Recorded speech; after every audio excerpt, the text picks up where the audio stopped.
Parfois tu doutes même.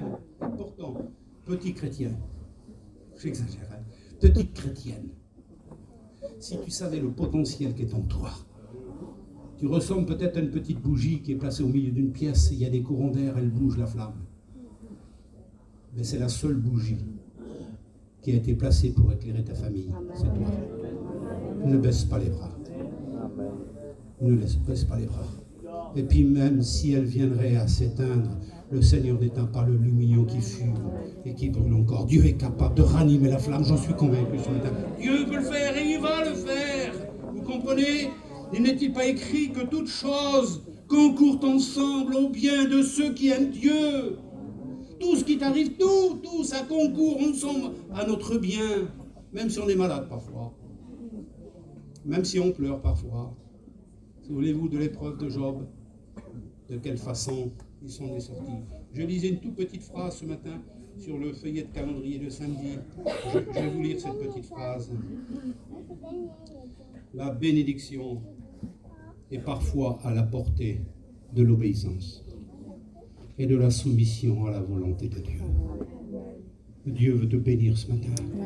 Il faut que tu te conformes à sa volonté. Oui, nous sommes capables. Oui, toute chose concourt au bien de ceux qui aiment Dieu. Que Dieu nous aide à comprendre. Il y a une bonne nouvelle. Dieu est près de nous. Dieu est à nos côtés. Je suis avec vous tous les jours, jusqu'à la fin du monde. Matthieu 28, 28, c'est bien écrit dans le texte. 28, 20, voici, je suis avec vous tous les jours, jusqu'à la fin du monde. Pour nous aider à nous emparer des promesses écrites dans la parole. Parce que la parole est vivante. Je sais qu'il faut que je m'arrête maintenant. Alors je termine par un dernier verset que vous connaissez bien et qui peut nous conduire à la victoire. Il faudrait avoir beaucoup plus de temps pour rentrer dans tous les détails. Mais je pense que vous avez compris l'essentiel. Dieu veut nous rendre vainqueurs. Il faut que nous apprenions à discipliner toutes les mauvaises pensées. Discipliner ce qu'il y a à l'intérieur.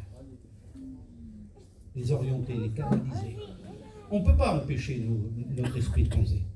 Mais il faut que nous apprenions à trier. Louis disait, je rentre en moi, je fouille mon cœur, je fouille mon esprit, je rentre à l'intérieur et je fouille. Je fais le tri. C'est important, hein? Alors écoutons ce conseil de Paul pour terminer. Frères et sœurs, hein, ça s'adresse à chacun de nous, que tout ce qui est vrai, écoutez bien hein, le conseil, que tout ce qui est vrai, que tout ce qui est honorable, parce que là, aujourd'hui, on pourrait entrer dans les détails, mes frères, excusez-moi de l'expression, mais alors des choses déshonorables. Hein? Je ne vais pas aller plus loin, hein?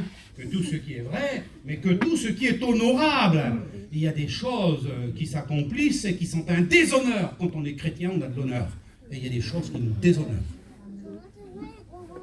Quand on voit parfois les enfants, quand on voit des choses qui se produisent aujourd'hui, même des foyers, même des familles chrétiennes qui autrefois étaient des chrétiens florissants, quand on voit les choses déshonneurs, oh là là, frères et sœurs, c'est important, hein, que tout ce qui est vrai, que tout ce qui est honorable, que tout ce qui est juste, écrit comme ça, hein, que tout ce qui est pur, hein, c'est important, que tout ce qui est aimable.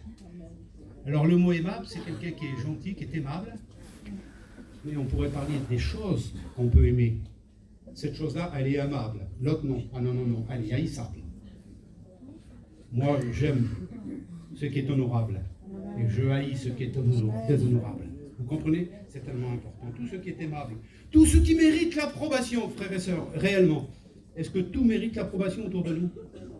Vous savez bien que non. Il faut qu'on fasse le tri, c'est important. Tout ce qui mérite l'approbation, tout ce qui est vertueux et digne de louange, soit l'objet de vos idées, comme ça. Non. Et soit l'objet de vos conseils.